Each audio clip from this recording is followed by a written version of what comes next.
तो इस बात का ध्यान रखिएगा कि मैंने रिजल्ट ओरिएंटेड प्रश्न को अपने मॉक टेस्ट में शामिल करने का प्रयास किया है। हाय फ्रेंड्स, शाही पाठशाला यूट्यूब चैनल पर आप सभी का बहुत बहुत स्वागत है। आज हम लोग मॉक टेस्ट 21 को प्रैक्टिस करेंगे और इससे पहले हम लोगों ने 20-20 प्रश्नों के 20 सेट को प्रैक्टिस कर लिया है, यानी कुल मिलाकर के 400 प्रश्नों को हम लोगों ने बनाया है। 400 महत्वपूर्ण प्रश्नों को हम लोगों ने कंप्लीट बना चुका है। यदि अब तक आपने पिछले वीडियो को नहीं देखा है तो प्लेलिस्ट में जाइए। प्लेलिस्ट का नाम है बिहार दरोगा एसआई। तो उस प्लेलिस्ट में जाकर के पिछले वीडियो को देखिए। जितने भी वीडियो हैं सभी वीडियो में सभी प्रश्न महत्वपूर्ण रखे गए हैं। यहाँ पर मैं आप लोगों के लिए एक विशेष बात को बता दूं, चूँकि यह दरोगा से संदर्भित है। दरोगा यह एक उच्च कोटि की परीक्षा है। इसमें ग्रेजुएट स्टूडेंट भाग लेते हैं। इसमें उसी विद्यार्थी का रिजल्ट हो सकता है या होने की संभावना होती है जिसकी तैयारी बहुत अच्छी रही हो। साधारण कोटि के स्टूडेंट के लिए यह परीक्षा बिल्कुल भी नहीं है। आपको यदि परीक्षा क्वालिफाई करना है तो आपको अपने आप को स्टैंडर्ड एक अच्छी गुणवत्ता के विद्यार्थी के रूप में साबित करना पड़ेगा। तो होता क्या है कि साधारण प्रकृति के जो प्रश्न होते हैं उसको सभी विद्यार्थी हल करते हैं, उसको सभी सॉल्व करते हैं। लेकिन उसमें जो टफ है, हार्ड प्रश्न है, हार्ड प्रश्न को कम से कम विद्यार्थी हल कर पाते हैं। और जब कभी भी हार्ड प्रश्न को आप 10, 12, 15 की संख्या में हल कर लेते हैं तो आपका रिजल्ट जो है वह कंफर्म हो जाता है। तो मेरा यह प्रयास है वीडियो के माध्यम से कि इजी आसान टाइप के प्रश्न को कम से कम और वैसे प्रश्न जो कम से कम विद्यार्थी हल कर पाते हैं उच्च कोटि के प्रश्न को शामिल करना, ताकि परीक्षा में उस प्रश्न को भी बना पाना जो कि कम से कम विद्यार्थी बना पाते हैं, लगभग नहीं डील कर पाते हैं। यदि आप टफ प्रश्नों को टफ 10 से 15 प्रश्न को डील करते हैं तो आपका रिजल्ट कंफर्म होता है। ठीक है, तो इस बात का ध्यान रखिएगा कि मैंने रिजल्ट ओरिएंटेड प्रश्न को अपने मॉक टेस्ट में शामिल करने का प्रयास किया है। आप नियमित रूप से शाही पाठशाला के साथ बने रहें और पिछले वीडियो को यदि नहीं देख पाए हैं तो वहां जाकर के देखिए और आज से आगे शाही पाठशाला के साथ बने रहिए। आप भाइयों में से जिसने भी अब तक चैनल को सब्सक्राइब नहीं किया है, चैनल को सब्सक्राइब कीजिए और जो नियमित रूप से वीडियो को देखा करते हैं वो लोग वीडियो को लाइक जरूर कर दिया कीजिए। यार, बड़ी परीक्षा की आप तैयारी कर रहे हैं, बड़ा दिल होना चाहिए। उंगली रखने में जो कष्ट होता है ये अच्छी बात नहीं है। आइए देर ना करते हुए हम लोग शुरू करते हैं। आज का हमारा जो पहला प्रश्न है पहला प्रश्न है अपना, निम्नलिखित में से किस शासक के काल में पुराना किला का निर्माण हुआ था? क्या प्रश्न है कि किस शासक के काल में पुराना किला का निर्माण हुआ था? ए अकबर, बी शाहजहां, सी शेरशाह, डी बाबर। तो यहाँ पर सही जवाब हो जाएगा आपका विकल्प सी, शेरशाह सूरी। यानी कि शेरशाह सूरी के शासनकाल में पुराना किला का निर्माण हुआ था। मैंने प्रश्न में क्यों शामिल किया? क्योंकि हाल ही में दिल्ली का पुराना किला महत्वपूर्ण पुरातात्विक खोजों का साक्षी रहा है। यहाँ चल रही खुदाई से ऐतिहासिक कलाकृतियों का पता चला है जो उस समय के इतिहास के बारे में जानकारी प्रदान करता है। इन कलाकृतियों में चित्रित धूसर मृदभांड और मिट्टी के बर्तन आदि शामिल है। पुराने किला का निर्माण मूल रूप से शेरशाह सूरी ने करवाया था, लेकिन बाद में मुगल सम्राट हुमायूं ने इसका जीर्णोद्धार करवाया था। ये है अपना पहला प्रश्न कि किसके शासनकाल में पुराने किला का निर्माण हुआ था? तो शेरशाह सूरी के शासनकाल में पुराना किला का निर्माण किया गया था। यह कहाँ पर है? पुराना किला दिल्ली में स्थित है। ठीक है, आइए चलते हैं क्वेश्चन नंबर 2 पर। अपना क्वेश्चन नंबर 2 जो कहता है कि ई न्यायालय परियोजना के संबंध में निम्नलिखित कथनों पर विचार कीजिए। ई न्यायालय परियोजना के संबंध में 2 कथन दिए गए हैं। पहला कथन है एक अखिल भारतीय परियोजना है। ई न्यायालय क्या है? यह एक अखिल भारतीय परियोजना है। और दूसरा विकल्प क्या है? यह न्याय विभाग द्वारा वित्त पोषित है। यह न्याय विभाग द्वारा वित्त पोषित है। आगे कहता है कि उपयुक्त में से कौन सा या कौन से कथन सही नहीं है अथवा है। तो विशेष रूप से ध्यान देना है इस छोटी सी बात पर। सही नहीं है, सही नहीं है का मतलब क्या हुआ? असत्य है। सही नहीं है का मतलब क्या हुआ? असत्य। आपको बताना है कि दोनों में से कौन सा कथन असत्य है। तो सही उत्तर हो जाएगा यहाँ पर विकल्प डी। ना तो एक ना ही दो। कहने का मतलब है ना तो एक असत्य है और ना ही दो असत्य है, यानी दोनों ही कथन सत्य है। ठीक है, तो इन छोटी सी बात पर यदि ध्यान नहीं देंगे तो अच्छे अच्छे विद्यार्थी भी यहाँ पर कंफ्यूज कर सकते हैं। चूंकि प्रश्न की प्रकृति जैसी भी हो, पूछने का जो स्टाइल है, पूछने का जो तरीका है, यह थोड़ा टफ है, हार्ड है। ठीक है, तो याद रखिएगा इन छोटी छोटी बातों पर। तो यहाँ पर दोनों ही कथन सत्य है कि ई न्यायालय परियोजना जो है यह एक अखिल भारतीय परियोजना है और यह न्याय विभाग द्वारा वित्त पोषित है। हाल ही में न्याय विभाग ने ई न्यायालय परियोजना के पुरस्कार विजेताओं को सम्मानित किया है। ई न्यायालय परियोजना एक अखिल भारतीय परियोजना है और यह न्याय विभाग द्वारा वित्त पोषित है। ठीक है, आइए चलते हैं क्वेश्चन नंबर 3 पर। हमारा आज का तीसरा प्रश्न है, भारत में अब तक कितने परिसीमन आयोग गठित हो चुके हैं? कितने परिसीमन आयोग गठित हो चुके हैं? 5, 4, 3, 2। आपको बताना है कि कितने परिसीमन आयोग गठित हो चुके हैं। तो यहाँ पर सही उत्तर हो जाएगा अब तक 4 परिसीमन आयोग गठित हो चुके हैं। विकल्प बी सही उत्तर हो जाएगा। भारत में अब तक 4 परिसीमन आयोग गठित हो चुके हैं। भारत में विधायी निकाय वाले क्षेत्रीय निर्वाचन क्षेत्रों की सीमा तय करने की क्रिया प्रक्रिया को परिसीमन आयोग जो है कि तय करता है। इसे किसी भी न्यायालय में चुनौती नहीं दी जा सकती है। यानी परिसीमन आयोग जो क्रिया प्रक्रिया द्वारा परिसीमन आयोग को गठित कर दिया, निर्वाचन क्षेत्र की सीमा को तय कर दिया, उसको किसी भी न्यायालय में चुनौती नहीं दिया जा सकता है। ठीक है, तो भारत में अब तक कितने परिसीमन आयोग गठित हो चुके हैं? तो सही उत्तर हो जाएगा आपका 4 परिसीमन आयोग गठित हो चुके हैं। उसके बाद नेक्स्ट क्वेश्चन नंबर 4 है, श्री शैलम मंदिर के संदर्भ में निम्नलिखित कथनों पर विचार कीजिए। यहाँ पर 4 कथन आपको दिखाई दे रहा होगा। पहला कथन है, यह कृष्णा नदी के तट पर स्थित नल्लामाला पहाड़ियों की चोटी पर स्थित है।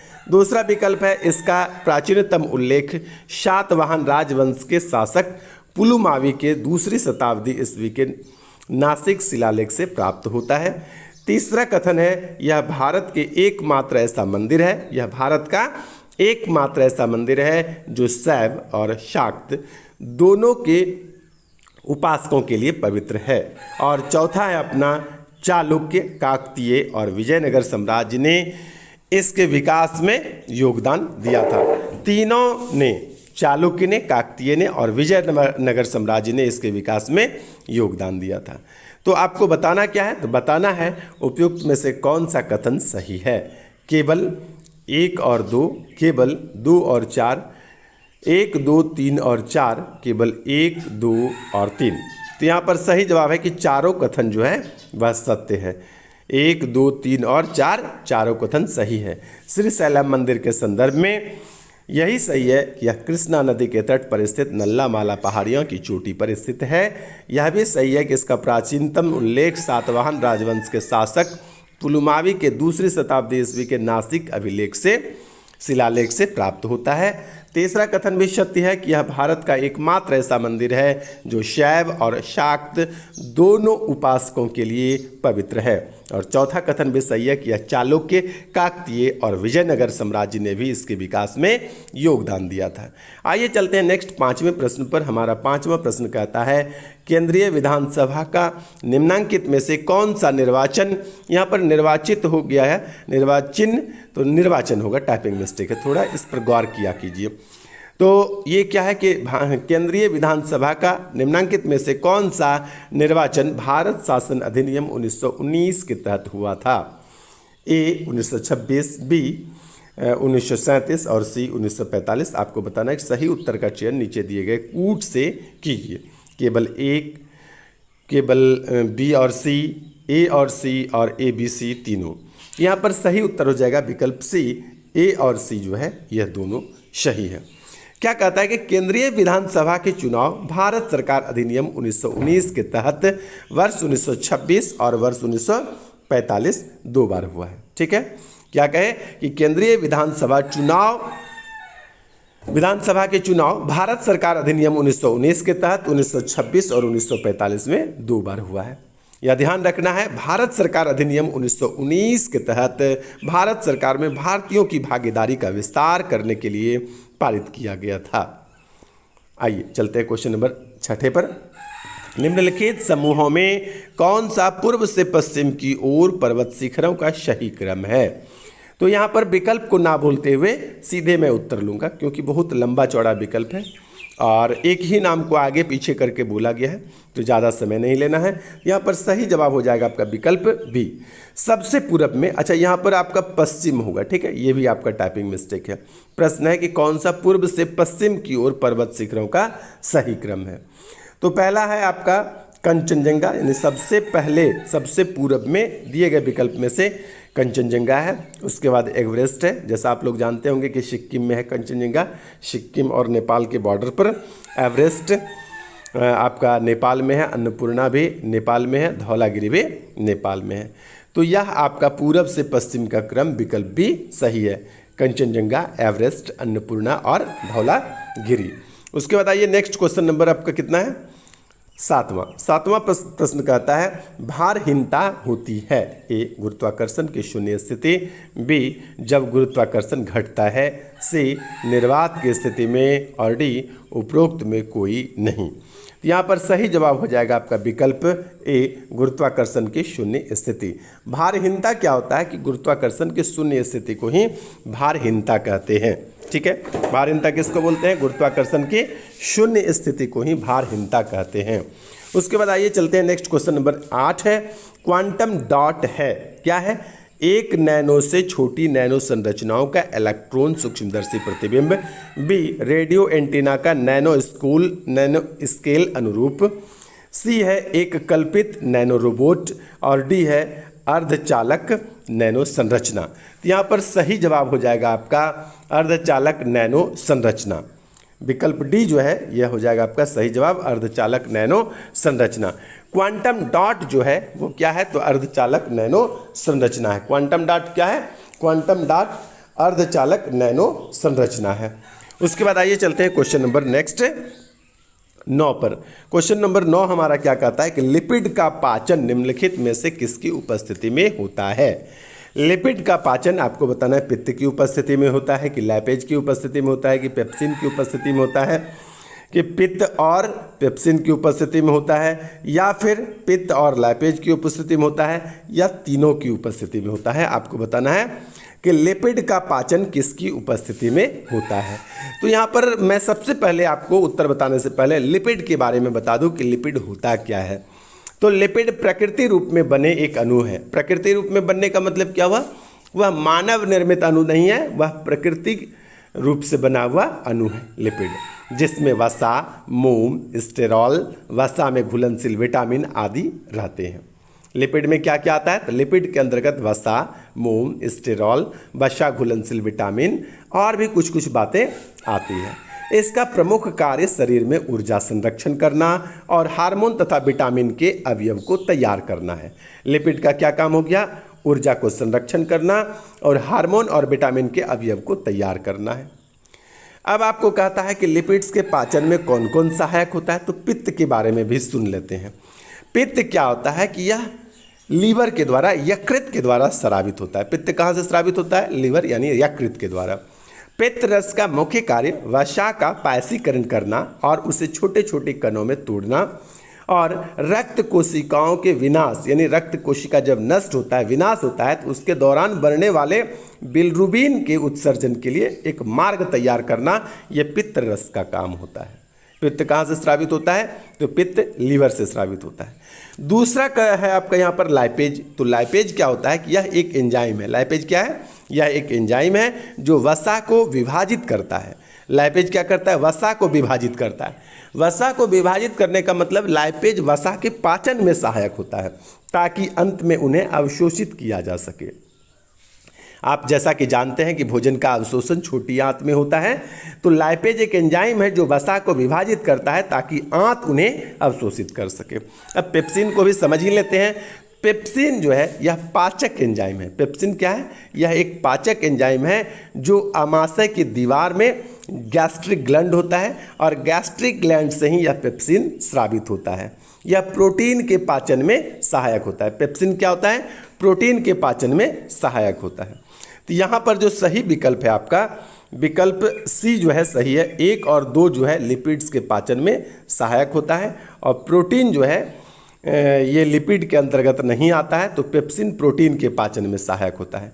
तो विकल्प सी यहाँ पर सही है कि लिपिड्स के पाचन में पित्त और लाइपेज जो है इसकी उपस्थिति में लिपिड्स का पाचन होता है।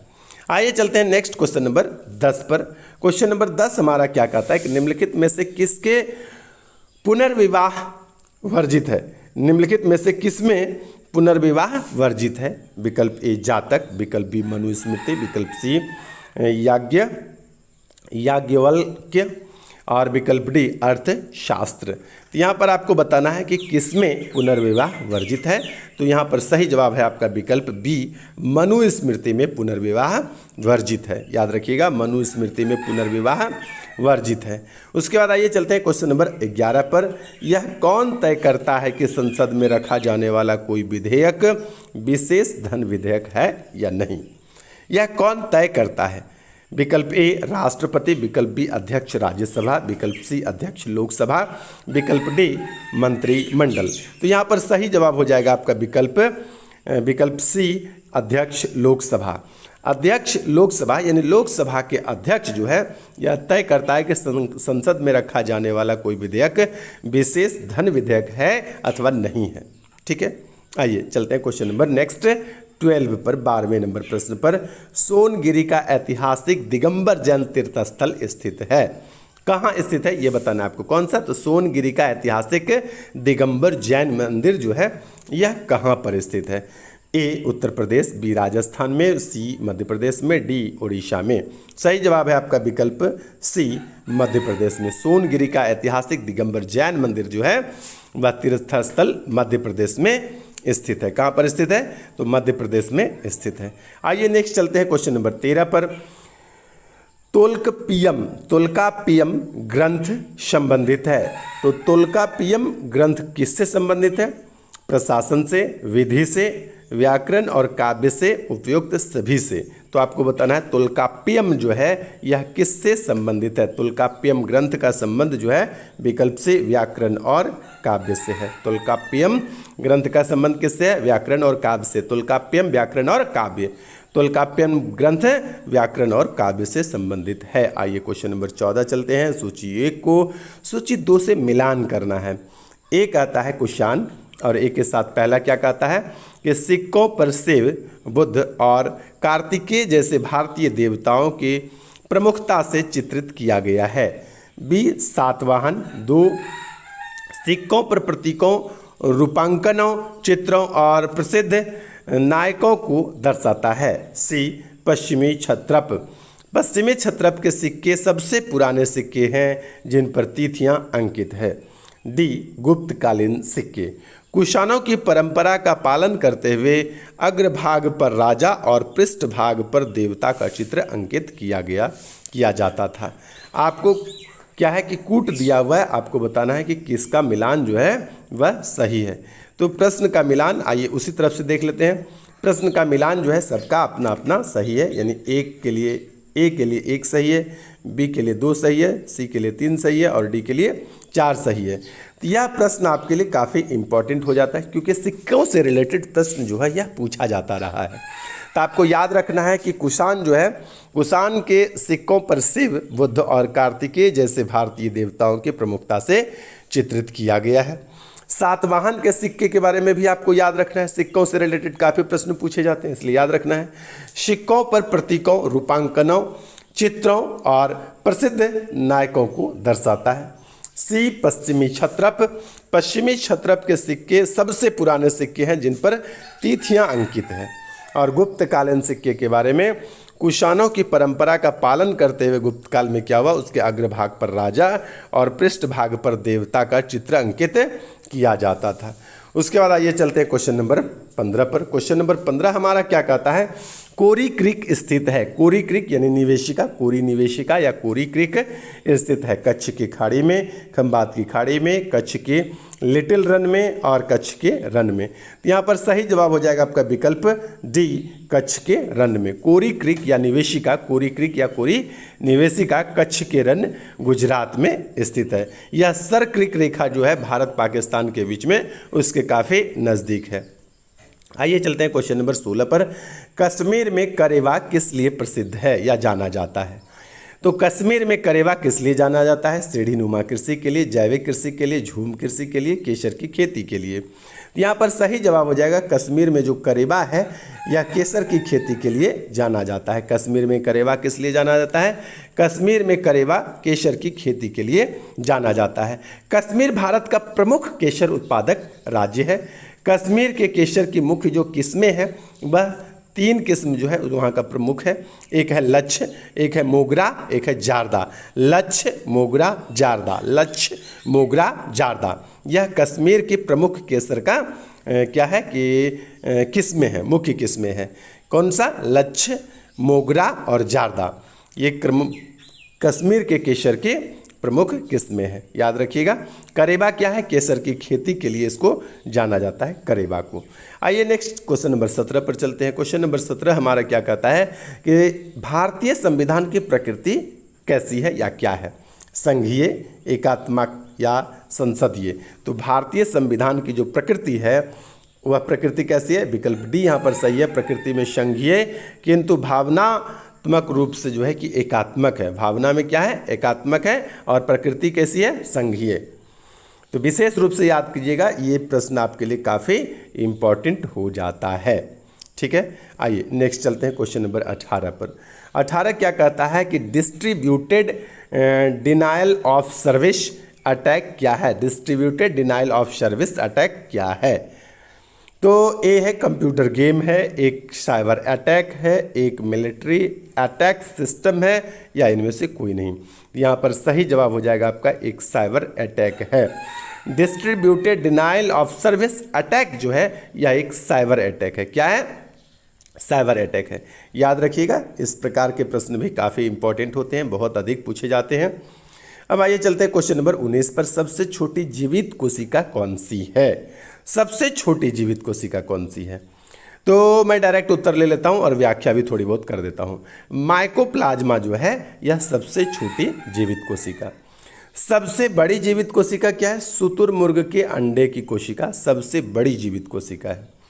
उसके बाद ये विषाणु जो है यह अकोशिका है, यानी इसको कोशिका नहीं कहते। विषाणु को क्या कहते हैं? कोशिका नहीं कहते। कहते क्या है? तो विषाणु आकस्मिकीय जीव होता है जो केवल किसी भी परपोषी जीव की कोशिकाओं के अंदर जो है प्रतिकृत होता है, यानी वृद्धि करता है। शुक्राणु क्या है कि मानव के शरीर में सबसे छोटी कोशिका जो है वह मेल स्पर्म होता है, शुक्राणु की कोशिका होता है। मानव शरीर में सबसे बड़ी कोशिका जो है फीमेल ओवम यानी अंडाणु की कोशिका होता है। मानव शरीर की सबसे लंबी कोशिका जो है वह तंत्रिका कोशिका होता है। तो इन बातों को आप ध्यान में याद रखेंगे। उसके बाद आइए क्वेश्चन नंबर 20 पर चलते हैं। मुख में स्रावित लार स्टार्च को निम्न में से किस में परिवर्तित करता है? मुख में जो स्रावित होता है लार वह स्टार्च को किस में परिवर्तित करता है? कार्बन डाइऑक्साइड और जल में, बी फ्रक्टोज में, सी सुक्रोज में और डी ग्लूकोज में। यहाँ पर विकल्प डी जो है सही जवाब हो जाएगा कि मुख में स्रावित लार जो है स्टार्च को ग्लूकोज में परिवर्तित करता है। एक्चुअली होता क्या है कि मुख का जो लार है वह टाइलिन नामक एंजाइम को स्रावित करता है जो स्टार्च को शर्करा में बदल देता है। तो स्टार्च को शर्करा में बदलता है। तो यहाँ पर एक कन्फ्यूजन आपको हो सकता है कि फ्रक्टोज, सुक्रोज, ग्लूकोज तीनों क्या है? तीनों शर्करा ही हैं, तीनों शुगर ही हैं। लेकिन तीनों में से ग्लूकोज टाइप, एक टाइप हो गया शर्करा का ग्लूकोज, तो लार जो है स्टार्च को ग्लूकोज शर्करा में परिवर्तित करता है, ये याद रखना है। उसके बाद आइए चलते हैं क्वेश्चन नंबर 21 में। निम्न में कौन सा जीवाणु जनित रोग है? दिए गए विकल्प में से कौन सा जीवाणु जनित रोग है? तो पित्त एस्टर जो है या पीला एस्टर जो है यह जीवाणु जनित रोग है। ठीक है, कौन सा? पित्त एस्टर यानी पीला। पित्त का मतलब होता है पीला, पीला एस्टर जो है यह जीवाणुजनित रोग है। आइए नेक्स्ट चलते हैं क्वेश्चन नंबर 22 पर। क्वेश्चन नंबर 22 हमारा कहता है जहाज का पंखा बनने में किस मिश्र धातु का प्रयोग किया जाता है। तो जहाज का पंखा आपको बनाना है तो कौन सा मिश्र धातु का उपयोग करेंगे? मुंज metal, delta metal, gun metal, Dutch metal. तो आपको यूज करना पड़ेगा किसको? डेल्टा मेटल को। किसको यूज करेंगे आप? डेल्टा मेटल को। जहाज का पंखा बनाने में डेल्टा मेटल क्या जरूरी होता है? तो डेल्टा मेटल बहुत मजबूत होना चाहिए। जहाज का पंखा इतना मजबूत होना चाहिए कि पूरे जहाज को उठा सके, इतना मजबूत होना चाहिए। जहाज का पंखा यदि कभी किसी कारण से टूटा या किसी प्रकार की गड़बड़ी टेढ़ा उड़ा होने का हुआ कि समझिए गयो काम से। तो जहाज का पंखा जो है डेल्टा मेटल से तैयार किया जाता है, याद रखिएगा। 23 नंबर क्वेश्चन में कहता है निम्नलिखित में से कौन सा तारा पृथ्वी से सबसे निकट स्थित है? ध्रुव तारा, प्रॉक्सिमा सेंचुरी, अल्फा सेंचुरी, वेगा। तो यहाँ पर सही जवाब आप लोग निश्चित रूप से पहले से ही जानते हैं। जैसा मैंने कहा कि कुछ कुछ प्रश्न को मैंने इजी भी लिया है, तो मैं समझता हूँ कि यह आसान प्रश्नों में से एक है कि सब निम्नलिखित में से कौन सा तारा पृथ्वी से सबसे निकट है। एक तो सूर्य जो है कि पृथ्वी से सबसे निकट का तारा है, तो सूर्य के बाद यदि दूसरा निकटतम तारा है तो वह प्रॉक्सिमा सेंचुरी है। दिए में इसमें तो आपको सूर्य दिया हुआ नहीं है, तो निम्नलिखित में से मतलब दिए गए विकल्प में से, ठीक है। आइए चलते हैं नेक्स्ट क्वेश्चन नंबर 24 पर। 24 कहता है एक व्यक्ति जो एस्बेस्टस से प्रभावित वायु प्रदूषण वाले स्थान में रहता है। कहाँ पर रहता है? एस्बेस्टस से प्रभावित है वैसी वायु में रहता है, तो उसका कौन सा अंग सबसे अधिक प्रभावित होगा? ए फेफड़ा, बी त्वचा, सी गला और डी नेत्र। तो यहाँ पर सही जवाब हो जाएगा एस्बेस्टस से जो प्रभावित अंग है वो आपका फेफड़ा है। कौन सा अंग है प्रभावित? फेफड़ा है, याद रखिएगा। उसके बाद आपका आज का अंतिम प्रश्न है। आज जैसा कि मैंने शुरू में कहा कि आज 25 प्रश्नों के सेट तैयार किए गए हैं। अब जो आपका सेट आएगा वह 25 प्रश्नों का आएगा। 4 दिन में 100 प्रश्न आप लोग पढ़ लिए होंगे और नियमित रूप से वीडियो के साथ बने रहें। आप लोगों का जो रिक्वेस्ट है कि 100 प्रश्न को लाइए सर, मैं आपके रिक्वेस्ट को स्वीकार करता हूं, लेकिन चूंकि अधिकांश काम मैं खुद से करता हूं और आपके एक सेट को बनाने में 4 से 5 घंटा लगते हैं। एक एक प्रश्न पर चिंतन मंथन करने के बाद आपके लिए सेट में उस प्रश्न को मैं शामिल करता हूं। ऐसा नहीं कि कहीं से उठाया कोई भी प्रश्न को आपके सेट में डाल दिया, यह नहीं करता हूं। ऐसा मैं करूंगा तो दिन भर में 5 सेट दे सकता हूं, 100 प्रश्न का 200 प्रश्नों का सेट दे सकता हूं। लेकिन आप लोगों के लिए मुझे लगता है कि मैं मेहनत करूं ताकि आप लोगों का जो परीक्षा है उसमें शाही पाठशाला का एक योगदान रहे। इसलिए मैं कम नंबर दे रहा हूं, 25 प्रश्न को ही दे रहा हूं, लेकिन प्रयास है कि अच्छे अच्छे उच्च कोटि के प्रश्न को आप लोगों को प्रोवाइड करवा पाऊँ। आइए चलते हैं आज के अंतिम और 25वें नंबर प्रश्न पर। हाल ही में किस देश में एक जलमग्न मिट्टी का ज्वालामुखी देखा गया है? करंट अफेयर से रिलेटेड प्रश्न है। हाल ही में किस देश में एक जलमग्न मिट्टी का ज्वालामुखी देखा गया है? इंडोनेशिया, इटली, नॉर्वे और मैक्सिको। तो यह देखा गया आपका नॉर्वे में। हाल ही में किस देश में? तो नॉर्वे में एक जलमग्न मिट्टी का ज्वालामुखी देखा गया है, नॉर्वे में देखा गया है। तो इस तरह से ये था आज का हमारा मॉक टेस्ट 21। बने रहिए शाही पाठशाला के साथ। आज के लिए इतना ही, धन्यवाद।